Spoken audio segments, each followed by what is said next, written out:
Hello student, আমি Tapas sir. আজকে এই ভিডিওতে তোমাদের যে CC13 পেপারটি আছে 6 সেমিস্টারের হিস্ট্রি অনার্সের, তোমাদের এখানে ফুল সাজেশান, যেখানে তোমাদের মার্কস 10 এবং মার্কস 5 কোনগুলো ইম্পর্টেন্ট এবং কোনগুলো সাপোর্টিং সবই কিন্তু আলোচনা করবো এই ভিডিওতে। তবে তোমাদের বলবো লাস্ট মিনিট সাজেশান তোমরা ভালো করে পড়বে। তবে তোমাদের বলবো অবশ্যই তোমরা কিন্তু ফুল যে সাজেশান আমাদের দিয়েছি আমি 10 মার্কস এবং 5 মার্কসের, তার লিঙ্ক কিন্তু এই ভিডিওর ডেসক্রিপশন বক্সে দিয়ে দেবো, তোমরা পারলে দেখে নিও। এমনকি এই সাজেশানের তোমাদের যে প্রশ্নগুলির নোটস আমি তোমাদের দিয়েছি তারও লিঙ্ক তোমাদের কিন্তু চেষ্টা করবো তোমাদের আমি এই ভিডিওর ডেসক্রিপশন বক্সে দিয়ে দেওয়ার। এবং তোমাদের যে শর্ট কোশ্চেন সালের যে প্রশ্ন, ছোটো প্রশ্নের উত্তর শুধুমাত্র পার্ট 1টা তোমাদের দিয়ে দেবো আমি, তোমরা পারলে কিন্তু দেখে নিও। দেখো, তোমরা বলবো তোমাদেরকে কেউ কিন্তু ভিডিওটা স্কিপ করবে না। তো দেখো, তোমাদের প্রথম প্রশ্ন প্রবল ইম্পর্টেন্ট। আমি তোমাদের বলবো একদম খুবই ভালো করে পড়ে প্রশ্নটি, যেটা তোমাদের কিন্তু এবছরের সব থেকে বেশি ইম্পর্টেন্ট CC13 জন্য। জোট নিরপেক্ষ আন্দোলনে জওহরলাল নেহেরুর ভূমিকা আলোচনা করো, যেটি তোমাদের কিন্তু সব থেকে বেশি ইম্পর্টেন্ট এবং এটি পরীক্ষা কিন্তু প্রবল ইম্পর্টেন্ট এবারের জন্য। তাই তোমাদের বলবো খুবই ভালো করে পড়বে। এটি ফার্স্ট চয়েস, ফার্স্ট প্রশ্ন, একদম কিন্তু আশা সম্ভাবনা সব থেকে বেশি এবারের জন্য। নেক্সট দেখো, ভারত ছাড়ো আন্দোলনে জনগণের স্বতঃস্ফূর্ত অংশগ্রহণকে তুমি কীভাবে ব্যাখ্যা করবে। ঠিক আছে, তো 1 এবং 2 দুটি প্রশ্নই কিন্তু পরীক্ষায় তোমাদের কিন্তু এবছর আশা শোনা কিন্তু অত্যন্ত প্রবল, এবং দুটির মধ্যে তোমাদের পরীক্ষা কিন্তু একটি অবশ্যই তোমরা কিন্তু কমন পাবে। তো তোমাদের বলবো দুটি কিন্তু পরীক্ষা তোমাদের কিন্তু আসতে পারে। আমি তোমাদের বলছি কেউ ভিডিওটি স্কিপ করবে না। আমি যে কথাগুলো তোমাদের বলছি সেগুলো ভালো করে শোনার চেষ্টা করো তোমরা, তাহলে তোমরা কিন্তু বুঝতে পারবে কোনগুলো প্রবল ইম্পর্টেন্ট। নেক্সট দেখো, তোমাদের পরের প্রশ্ন তোমাদের 2 বিশ্বযুদ্ধের মধ্যবর্তী সময়ে সংগঠিত শ্রমিক আন্দোলন সম্পর্কে আলোচনা করো, যেটি খুবই ইম্পর্টেন্ট প্রশ্ন। এটি কিন্তু পরীক্ষায় বিশাল ইম্পর্টেন্ট এবছর, কিন্তু এটিও কিন্তু আসতে পারে। একদম আমি বলবো 1, 2, 3 তিনটে প্রশ্ন, তিনটে কিন্তু পরীক্ষা আসতে পারে। ঠিক আছে, ভেরি ইম্পর্টেন্ট। নেক্সট দেখো, বাংলায় স্বদেশী আন্দোলনের সীমাবদ্ধ লেখো বা ধারাগুলি লেখো। দেখো, এই যে প্রশ্নটি হয় তোমাদের 5 মার্কস, না হলে তোমার 10 মার্কস কিন্তু পরীক্ষা আসবে। এরকম আসতে পারে যে বয়কট ও স্বদেশী বলতে কী বলছো, 5 মার্কস এলো, অথবা আসতে পারে বঙ্গভঙ্গের উদ্দেশ্য কী। অর্থাৎ তোমাদের কিন্তু এটি আসবেই পরীক্ষায়, তোমরা কিন্তু ভালো করে করবে। ঠিক আছে, তো 1 থেকে 4 তোমাদের সব থেকে বেশি ইম্পর্টেন্ট। আমি তোমাদের বলবো 1 থেকে 4 CC13 সব থেকে বেশি ইম্পর্টেন্ট। হয়তো তোমরা কিন্তু এই 4টের মধ্যে তোমরা হয়তো 3টে কমন পেয়ে যেতে পারো। তোমাদের বলবো এই 4টে ভালো করে করার পর তারপর তোমাদের কিন্তু আমি তোমাদের কিছু সাপোর্টিং তোমাদের দেওয়া হয় তোমার 10 মার্কসের জন্য। তো দেখো, তোমাদের সাপোর্টিং দেখো, তোমাদের বাড়ি সাপোর্টিং দেখো, তোমাদের বাই চান্স তোমাদের হয়তো এলো না শ্রমিক আন্দোলন, তখন তোমাদের কিন্তু এর সাপোর্টিং তোমরা কিন্তু 2 বিশ্বযুদ্ধের মধ্যবর্তী সময়ে কৃষক আন্দোলন আসতে পারে, অথবা কৃষক আন্দোলন ও জাতীয় রাজনীতির সম্পর্ক ছিল। ভেরি ইম্পর্টেন্ট পর। যদি শ্রমিক আন্দোলন না আসে তাহলে তোমার তার বিকল্প কিন্তু এই প্রশ্নটা তোমার কিন্তু পরীক্ষায় বিশাল ইম্পর্টেন্ট। নেক্সট দেখো, ভারতীয় জাতীয় আন্দোলনে আজাদিন ফৌজের ভূমিকা মূল্যায়ন করো।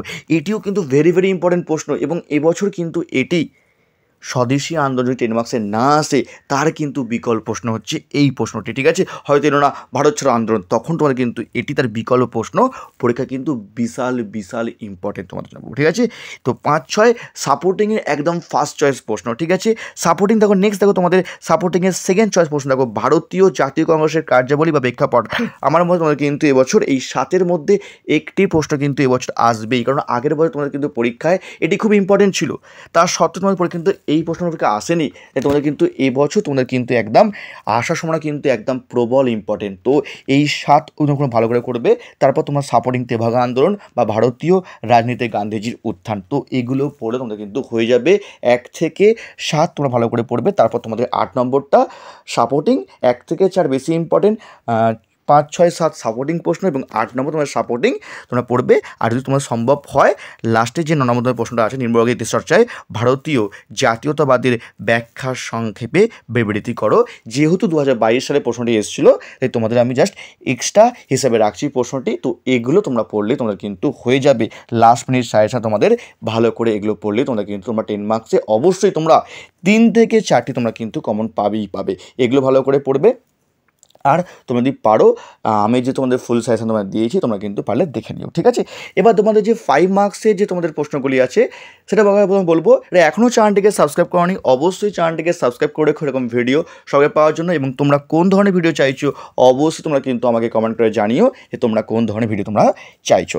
এবার আসি দেখো, তোমাদের 5 মার্কসের প্রশ্ন তোমাদের নেক্সট দেখো, তোমাদের ফার্স্ট দেখো তোমাদের স্বরাজ্য দল কেন গঠিত হয়েছিল এবং ওয়াহাবি আন্দোলনের প্রকৃতি। তোমাদের বলবো 10 মার্কসের থেকে তোমাদের কিন্তু 5 মার্কসের প্রশ্ন কিন্তু তোমাদের কিন্তু কঠিন হয়ে থাকে। তোমাদের বলবো 5 মার্কস তোমরা কিন্তু একটু খুব ভালো করে পড়বে, কারণ অনেক সময় তোমাদের কিন্তু 5 মার্কস তোমাদের কিন্তু কঠিন হয়ে থাকে। আমি তোমাদের বলবো 10 মার্কস যেমন তোমরা পড়ছো, 10 মার্কস তোমরা যদি 8টা পড়ো, 5 মার্কস তোমাদের কিন্তু একটু বেশি পড়া উচিত, কারণ তোমাদের কিন্তু সিইউতে 5 মার্কসের প্রশ্ন কিন্তু সবসময় কিন্তু কঠিন হয়ে থাকে। তোমাদের বলবো 5 মার্কস তোমরা কিন্তু খুব ভালো করে পড়বে। আর তোমাদের বলবো শর্ট কোশ্চেন তোমরা কিন্তু পারলে পার্ট 1 যেটা তোমাদের সালের প্রশ্ন আছে সেখান থেকে তোমরা ভালো করে যাবে, কারণ ওখান থেকে তোমরা কিন্তু ম্যাক্সিমাম তোমরা কিন্তু 8 থেকে 10টি প্রশ্ন কিন্তু শর্ট কোশ্চেন ভালো করে কমন পাওয়া যাবে ওখান থেকে তোমরা, এবং তারপর তোমরা পার্ট 1 পার্ট 2 তোমরা কিন্তু দেখেছো। নেক্সট দেখো তোমাদের তেলেঙ্গানা আন্দোলন টিকা লেখো আর তোমাদের লাহোর অধিবেশনের গুরুত্ব। তো এখান থেকে তোমরা কিন্তু 2টি প্রশ্ন কিন্তু কমন পেতে পারো, 1-2 করে তোমরা কিন্তু এর মধ্যে তোমরা কিন্তু অবশ্যই 2টি কমন পেতে পারো, কারণ এগুলো সব থেকে বেশি ইম্পর্টেন্ট। নেক্সট দেখো পরের প্রশ্ন, নরমপন্থীদের সীমাবদ্ধতা লেখো, এর সাপোর্টিং ভারতের সংবিধানের প্রধান বৈশিষ্ট্যগুলি কী কী। এর সাপোর্টিং প্রশ্ন খুবই ইম্পর্টেন্ট, ভেরি ভেরি ইম্পর্টেন্ট প্রশ্ন। নেক্সট, চৌরি চৌরা ঘটনার তাৎপর্য, সাপোর্টিং মাউন্ট ব্যাটেন পরিকল্পনা। ঠিক আছে, 3 এবং 4 খুবই ইম্পর্টেন্ট প্রশ্ন, তোমরা কিন্তু 3-4 তোমরা ভালোভাবে পড়ে যাও, এখান থেকে তোমরা কিন্তু কম। তোমরা বলবো তোমাদের 1 থেকে 4 তোমাদের সব থেকে বেশি ইম্পর্টেন্ট, এর মধ্যে তোমরা কিন্তু যদি কোশ্চেন টাফ হয় তাহলে তোমরা এখান থেকে তোমরা কিন্তু 3টি প্রশ্ন তোমরা কিন্তু কমন পাবে। এবার দেখো তোমাদের এগুলো বেশি ইম্পর্টেন্ট প্রশ্ন, আমি তোমাদের বলে তোমাদের কী বলেছি যে 5 মার্কস তোমরা কিন্তু কঠিন হয়ে থাকে 10 মার্কসের তুলনায়, তাই তোমাদের বলবো 5 মার্কস তোমরা কিন্তু একটু ভালো করে বেশি করে পড়ে যাও। কারণ তোমাদের কেন বলছি, কারণ যদি প্রশ্নটি কঠিন হয়ে যায় তখন তোমাদের কিন্তু সমস্যা হবে, অন্তত তোমরা দেখে যেও যাতে তোমরা ছেড়ে আসতে না পারো। এবং তোমাদের বলবো তোমরা কিন্তু প্রতিটি প্রশ্ন তোমরা কিন্তু অবশ্যই তোমরা কিন্তু লিখে আসবে, অ্যাটেন্ড করে আসবে, কেউ কিন্তু ছেড়ে আসবে না, এটা সবাইকেই আমি তোমাদের বলবো, কেউ ছেড়ে আসবে না। নেক্সট দেখো তোমার সাপোর্টিং প্রশ্ন তোমাদের অহিংসা ও সত্যাগ্রহ সম্পর্কে গান্ধীজির ধারণা। নেক্সট, বয়কট ও স্বদেশী বলতে কী বোঝো, বঙ্গভঙ্গের উদ্দেশ্য। আমি তোমাদের আগে তোমাদের বলেছি যে তোমাদের কিন্তু যদি বঙ্গভঙ্গ তোমাদের যদি 10 মার্কসে না আসে তাহলে তোমাদের কিন্তু এটি কিন্তু 5 মার্কসে আসতে পারে। তোমাদের বলবো তোমরা কিন্তু অবশ্যই তোমরা কিন্তু ভালো করে করবে অহিংসা সত্যাগ্রহ গান্ধীজির ধারণা এবং বয়কট এবং স্বদেশী বলতে কী বোঝো বা বঙ্গভঙ্গের উদ্দেশ্য, ভেরি ভেরি ইম্পর্টেন্ট প্রশ্ন। নেক্সট দেখো সাপোর্টিং নৌবিদ্রোহ এবং হোম রুল আন্দোলন। তো এগুলো আমি তোমাদের কিন্তু বললাম বেশি ইম্পর্টেন্ট, এবং এর সাপোর্টিং দেখো মহারানী ঘোষণার তাৎপর্য। তো এগুলো সব থেকে বেশি ইম্পর্টেন্ট, এবং এগুলো ভালো করে হয়ে যাওয়ার পর যদি সম্ভব হয় তাহলে আমি তোমাদের যে ফুল সাইজ আমরা দিয়েছি 5 মার্কসের তার লিঙ্ক কিন্তু আমি তোমাদের এই ডেসক্রিপশন বক্সে দিয়ে দেবো, তোমরা পারলে দেখে যাও। কারণ তোমাদের বলবো 10 মার্কসের তুলনায় তোমরা কিন্তু 5 মার্কসের প্রশ্ন কিন্তু কঠিন হয়ে থাকে।